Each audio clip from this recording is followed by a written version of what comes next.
Hello everyone, इस video में हम डिस्कस करेंगे टिल्ट एंड शिफ्ट, जो कि हमारा फाउंडेशन इंजीनियरिंग का पार्ट है और ये वेल सिंकिंग में बहुत इंपॉर्टेंट है। एक वीडियो मैं इसके ऊपर बना चुका हूँ वेल सिंकिंग। अगर आपने वो नहीं देखी है तो उसका लिंक आपको इसके डिस्क्रिप्शन में मिल जाएगा या फिर ऊपर आई बार पे मिल जाएगा, तो आप वहाँ जाकर पहले उस वीडियो को देख सकते हैं कि सिंकिंग ऑफ वेल क्या होती है। सिंकिंग ऑफ वेल जो प्रोसेस है हमारी, उसके अंदर हमारे टिल्ट और शिफ्ट जनरेट होते हैं। टिल्ट्स मतलब उसका झुकाव होना और शिफ्ट मतलब अपनी पोजीशन से हट जाना, उसे टिल्ट और शिफ्ट बोलते हैं। तो बिना टाइम वेस्ट करे चलो शुरू करते हैं। टिल्ट एंड शिफ्ट क्या होते हैं और उनकी करेक्शन कैसे कर सकते हैं। मतलब अगर आप सिंकिंग कर रहे हैं वेल की किसी साइट पर और आपके टिल्ट जनरेट हो गए या शिफ्ट जनरेट हो गए, तो इस इन दैट केस आप ऐसा क्या करेक्शन करेंगे, किस तरह से उसे हैंडल करेंगे कि आपको ठीक रिजल्ट्स मिल सकें और टिल्ट और शिफ्ट ख़त्म हो जाए। तो सबसे पहले शुरू करते हैं। The well should be sunk straight and at the correct position. मतलब जो हमारा वेल है वो स्ट्रेटली संक होना चाहिए करेक्ट पोजीशन पर। However this is not an easy task to achieve. और जानते हैं जैसे कि ये एक आसान काम नहीं है करना, ठीक है। Sometime the well tilts on one side. कभी कभी तो जो वेल है हमारा एक तरफ टिल्ट हो जाता है, झुकाव हो जाता है। और कभी कभी और it shifts away from the desired position. और कभी कभी तो अपनी पोजीशन से ही डिजायर्ड पोजीशन से ही हिल जाता है, ठीक है। तो प्रिकॉशंस क्या क्या हो सकती हैं।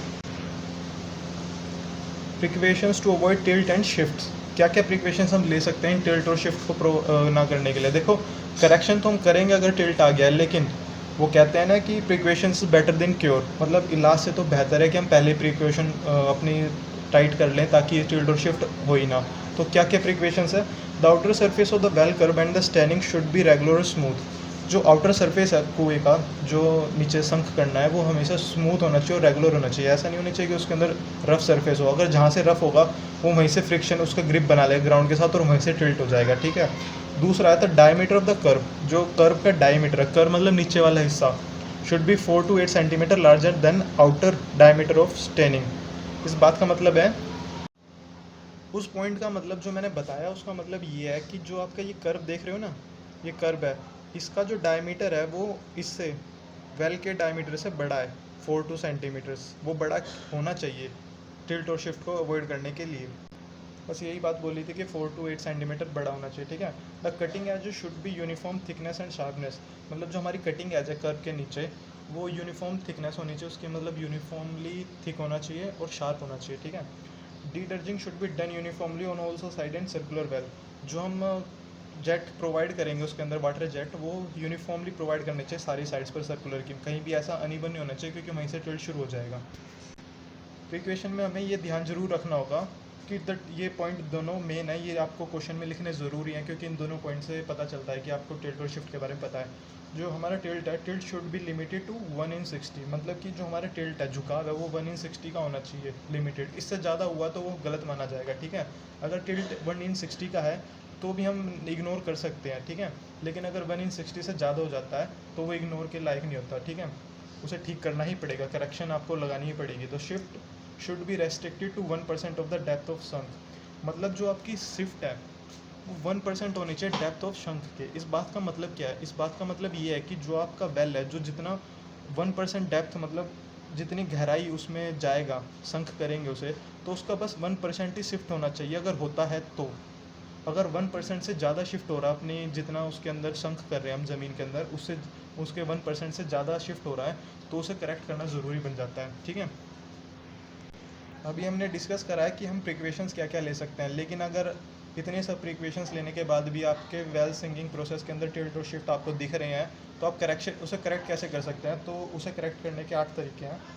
Regulation of grabbing, eccentric loading, water jetting, excavating under cutting edge, inserting wooden sleeper under cutting edge, pulling the well, strutting the well और pushing the well by Jacques.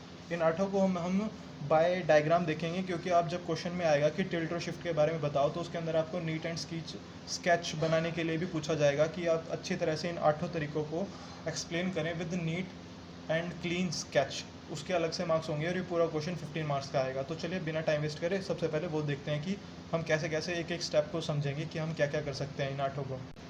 तो सबसे पहला है रेगुलेशन ऑफ ग्रैबिंग। इसका मतलब है to rectify the tilt. Tilt को पता करने के लिए, रेक्टिफाई करने के लिए, the higher side is grabbed more by regulating the dredging, ठीक है। जो हायर साइड है, मतलब ये जो हायर साइड है, इसे डिडर्ज किया जाएगा रेगुलेटिंग करके। सबसे पहले हम पुलिस के अंदर प्रोवाइड करेंगे रोप के अंदर, ये प्लम्बो है। प्लम्बो वही जो आप देखते हो नॉर्मली मिस्त्री यूज़ करते हैं लेवल पता करने के लिए किसी भी दीवार का, उसके साथ लटका के अगर जितना टिल्ट होगा उसके साथ आ जाएगा, वही हम करेंगे कि प्लम्बो लटकाएंगे और देखेंगे कि किस तरफ ज़्यादा है, ठीक है। However this method is effective initial stage of sinking. ये मेथड की लिमिटेशन ये है कि हमारा ये इफेक्टिव जो है ना, ये सिर्फ इनिशियल स्टेजेस में यूज़ कर सकते हैं हम इस मेथड को मोस्टली। अगर हम ज़्यादा ही नीचे चले गए और तब टिल्ट शुरू हो रहा है तो इस मेथड का यूज़ नहीं कर पाएंगे, ठीक है। In the case of tilted well dredging does not work satisfactorily. अगर हमारा और इससे आगे जब केस बढ़ जाएगा तो डिडर्जिंग हमारा बिल्कुल भी सेटिस्फैक्टरी रिजल्ट नहीं देगा। In such a case a hole is made in. सबसे पहले तो नॉर्मल केसेस में हम ऐसे करेंगे, ठीक है, लेकिन हमारा अब केसेस में ऐसा है कि इनिशियल स्टेज में तो हम ऐसे रोप डाल देंगे डायरेक्टली पुली के साथ, तो पता कर लेंगे किस तरफ टिल्ट हो रहा है, ठीक है। रोप से पता चल जाएगा ना आपको कि किस तरफ कितना गैप आ रहा है, कितना स्ट्रेट करना है, तो इसे हिसाब से इसे स्ट्रेट करेंगे हम ऐसे, ठीक है, इस तरफ लोड लगा के। लेकिन ये तो इनिशियल स्टेज के लिए है, लेकिन इनिशियल स्टेज से आ जाए तो हम वॉल के अंदर एक होल कर देंगे, ठीक है, और हुक लगा देंगे और हुक से पता करेंगे कि रोप ऐसे करके, ठीक है। तो in such a case a hole is made in standing on higher side. Higher side मतलब जो उठा हुआ हिस्सा है उस तरफ एक होल कर देंगे। And the rope of the grab is pulled through the hook, और इसे खींचा जाएगा सीधा स्ट्रेट पता करने के लिए, ठीक है। ये इनिशियल स्टेज के लिए था और ये इनिशियल स्टेज से आगे बढ़ जाएंगे तब की बात है।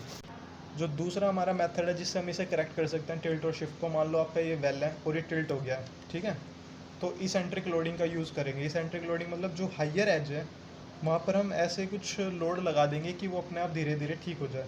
ये आर एस जोइस्ट है, ठीक है, और ये आर एस जोइस्ट है, ये भी लगा हुआ, मतलब ये बट्टे हैं लगे हुए, और ये पत्थर भी हो सकते हैं, सैंड भी हो सकते हैं, क्या हो सकते हैं, चलो पढ़ के पता करते हैं। To provide greater sinking effort on higher side eccentric loading is applied by adjusting the kentledge. ये कैंटलेज ही हैं, जो कैंटलेज जो मैंने प्रीवियस वीडियो में आपको बताए थे कैंटलेज क्या होते हैं, वो हमारे होते हैं बैग्स ऑफ सैंड्स, ठीक है, बोरे होते हैं मिट्टी के, उन्हें भर भर के हम इस साइड लगा देंगे हायर एज पर स्ट्रेट करने के लिए। तो इस साइड लोड लगाएंगे तो ये अपने आप स्ट्रेट हो जाएगा, ठीक है, थोड़े टाइम के बाद। Suitable platform is constructed on higher side. Suitable platform मतलब एक ऐसा प्लेटफॉर्म जरूर बनाना पड़ेगा क्योंकि इससे टॉर्क जनरेट होगा, ठीक है। इस साइड लगाएंगे तो समझ रहे हो ना, इस तरफ लोड लगाया, ये हायर है, इस तरफ लोड लगाया तो ये इसे वापस अपने स्ट्रेट पोजीशन में कर देगा। एज द सिंकिंग प्रोग्रेस, और जैसे जैसे सिंकिंग प्रोग्रेस करेगा, heavier kentledge with greater eccentricity would be required to rectify the tilt. मतलब अगर सिंकिंग प्रोसेस ज़्यादा ही आगे बढ़ चुकी है तो हमें कैंटिलेज भी है ना ज़्यादा, मतलब एक कैंटिलेज का वजन भी ज़्यादा बढ़ना चाहिए और प्लेटफॉर्म का भी थोड़ा और बढ़ जाना चाहिए, प्लेटफॉर्म अच्छे होना चाहिए ताकि वो रजिस्ट कर सके इतने सारे लोड को। तीसरा हमारा वाटर जेटिंग। वाटर जेटिंग का मतलब if the water jets are applied on the outer face of the well on higher side, the side friction is reduce and tilt is rectified. इसी डायग्राम से समझ लो, अगर ये लोड ना लगाएं, eccentric loading ना लगाएं और यहाँ पर हम वाटर जेट प्रोवाइड करेंगे, तो ये अगर वाटर जेट प्रोवाइड करेंगे तो यहाँ की मिट्टी साफ़ हो जाएगी और फ्रिक्शन जो होगा यहाँ का वो रिड्यूस हो जाएगा, तो इससे भी अपने आप टिल्ट सही हो जाएगा। बस तीसरे पॉइंट में वही कहा गया है, वाटर का यूज़ करके, वाटर जेटिंग का यूज़ करके हम टिल्ट को रेक्टिफाई कर सकते हैं। और फोर्थ पॉइंट है excavation under cutting as. A tilted well is hard clay stratum does not straighten due to the unbroken hard stratum on a higher side. If dewatering of the water well is possible, open excavation is done under the cutting edge. इस बात का मतलब ये है, अगर हमारा जो well है जिसे हम डाल रहे हैं वो हार्ड क्लेई सोइल पर है, ठीक है, और वो बाय चांस स्ट्रेट नहीं हो पाता क्योंकि उसके अंदर हार्ड ब्रोकन चीज़ें हैं नीचे की तरफ, हायर साइड की तरफ, तो हम क्या करेंगे, अगर डीवाटरिंग पॉसिबल है तो ओपन एक्सकेवेशन से डीवाटर करेंगे, मतलब उसके अंदर से पानी निकालेंगे। If in the case dewatering is not possible, अगर डीवाटरिंग पॉसिबल नहीं है तो divers can be sent to loosen the strata. Divers मतलब लोगों को भेजा जाएगा, उसके नीचे उतारा जाएगा ताकि वो लूज़ कर सकें स्ट्रेटा को नीचे जाकर, ठीक है, किसी भी तरीके से। नेक्स्ट है हमारा inserting wooden sleeper under the cutting edge. मतलब अगर मान लो आपका ये ग्राउंड है, ठीक है, ये वेल है और ये इस तरफ झुकाव हो रहा है, तो इसके नीचे वुडन स्लीपर प्रोवाइड कर देंगे ताकि वो झुके ना। Some time wooden sleepers are inserted temporary, हम टेम्पररी बेस पर लगाएंगे ताकि उसे बाद में हटा सके, below the cutting edge on the lower side to avoid tilt.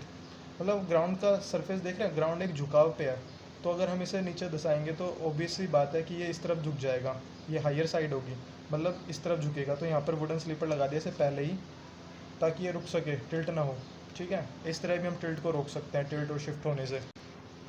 इसके बाद है पुलिंग द वेल, छठा पार्ट है जो हमारा pulling the well. In the earlier stages of sinking, pulling the well towards the higher side by placing one or more steel ropes around the well with vertical sleepers packed in between to distribute the pressure over larger areas of wall staining is quite effective। मतलब अगर मान लो आपका well tilt हो चुका है तो उसके चारों तरफ ऐसे स्टील बेल्ट डाल देंगे, ये बेल्ट है, ठीक है, ये जो आप देख रहे हैं स्टील बेल्ट है, और इसे रस्सी के द्वारा खींच कर सीधा किया जाएगा। हालांकि ये इतना इफेक्टिव मेथड नहीं है, बिल्कुल भी इसे यूज़ भी नहीं किया जाता, क्योंकि ये बहुत ही, क्या बताऊँ, अनपढ़ों वाला तरीका है, ठीक है। हाँ, पर आप पेपर में लिख देना, उससे आपका एक स्टेप और बढ़ जाएगा, और डायग्राम भी आसानी है बनाना। बस यहाँ पर आपको वेल के चारों तरफ एक स्टील बेल्ट बनानी होगी, दैट्स इट। और उसे दिखाकर आप बता सकते हैं कि उसे किस तरफ खींचा जाएगा। अगर मान लो जिस तरफ टिल्ट है उसी तरफ खींच देंगे तो शायद टिल्ट और बढ़ जाएगा, उसके अगेंस्ट में खींचना। अगर टिल्ट मान लो इस तरफ झुकाव है तो इस तरफ खींचेंगे तभी तो वो स्टेबल होगा। बस यही ध्यान रखना है इसके अंदर। तो सातवां पार्ट है हमारा स्ट्रटिंग द वेल। स्ट्रटिंग मतलब स्ट्रट प्रोवाइड कर दिया है। स्ट्रट तो आपने पढ़ा होगा DSS में, स्ट्रट, ठीक है। तो यहाँ पे बस जैसे ये टिल्ट हो रहा है तो यहाँ पे ये प्रोवाइड कर दो, ये ठीक हो जाएगा अपने आप ही। हालांकि ये भी इतना इफेक्टिव मेथड नहीं है। The well is strutted on its tilted side, मतलब जिस तरफ टिल्ट हो रहा है उसी साइड हम स्ट्रट प्रोवाइड करेंगे with suitable logs of would. ये जो हम यूज़ कर रहे हैं ये लॉग्स हैं, गट्ठे हैं लकड़ी के, टू प्रिवेंट फर्दर टिल्ट, मतलब और टिल्ट ना हो सके उसे रोकने के लिए। The well standing is provided with sleepers to distribute the load from the strut. तो जो क्या है कि हमारा जो स्लीपर्स हैं वो प्रोवाइड किए जाएंगे इसलिए ताकि वो लोड को डिस्ट्रीब्यूट कर सकें। मतलब अगर डायरेक्ट हम यहाँ पे स्लीपर ना देते ऐसे इसके साइड, तो ये डायरेक्ट यहाँ छेद कर देता, ठीक है, इसके अंदर इतना लोड हो जाता है इसके ऊपर। तो इसे इवनली डिस्ट्रीब्यूट करने के लिए स्लीपर भी यहाँ प्रोवाइड किया जाता है, और ड्राइविंग पाइल्स भी यूज़ की जाती हैं ताकि ये पीछे की तरफ ना धकेला जाए। The outer end of the logs are can resist a firm and non yielding base having driving piles. बस वही बात बोली है कि अगर यहाँ पर आपने स्ट्रट प्रोवाइड करा है और यहाँ ड्राइविंग पिल नहीं दिया तो ये इधर धंसा देगा, और इधर स्लीपर प्रोवाइड नहीं किया तो ये इसे तोड़ देगा। तो दोनों ही केसेस के अंदर दोनों तरफ से रजिस्ट करने के लिए हमें स्लीपर और ड्राइविंग पाइल्स प्रोवाइड करते हैं। आठवां और सबसे आसान, जैक प्रोवाइड करके। जैक जैसे कि आप गाड़ी में प्रोवाइड करते हैं, गाड़ियों में कोई गाड़ी किसी को धक्का देना हो तो उसे जैक प्रोवाइड करते हैं, बिल्कुल वैसे ही। Pushing the well by jack. The tilt can be rectify pushing the well with a suitable arrangement through mechanical और हाइड्रोलिक जैक। मतलब इस बात का, जो कि आपका टिल्टेड वेल है उसे जैक, हाइड्रोलिक जैक प्रोवाइड करके उसे स्ट्रेट किया जाए। अब ये हाइड्रोलिक जैक है, इसे इस तरह धक्का देगा और ये ठीक हो जाएगा, ठीक है। ये भी इतना कारगर सिद्ध नहीं है, जो इससे पहले हमने 1 2 3 4 और पहला जो पार्ट यूज़ किया था वो ज़्यादा इफेक्टिव है, और उन्हीं को यूज़ किया जाता है, जैसे कि वाटर जेटिंग और फ्रिक्शन रेजिस्टेंस को कम करने के लिए वो यूज़ करते हैं हम। तो इस वीडियो में इतना ही। अगर आप चाहते हैं कि मैं इसी सब्जेक्ट के ऊपर कोई और वीडियो, किसी और टॉपिक में आपको डाउट आ रहा है तो आप मुझे कमेंट सेक्शन में आकर बता सकते हैं। और प्लीज़ वीडियो को सब्सक्राइब करना ना भूलें, क्योंकि इस चैनल को सब्सक्राइब करने से आपके पास इसकी मुझे कोई फ़ायदा नहीं होगा, इससे आपको जो मैं वीडियो बनाऊंगा तुरंत आप तक पहुंच पाएगी, बस इतना ही है। और आपके लाइक्स मिल जाएं तो और ही अच्छी बात है, क्योंकि इससे मुझे मोटिवेशन मिलेगा और से और वीडियो बनाने का। Thank you for watching this video.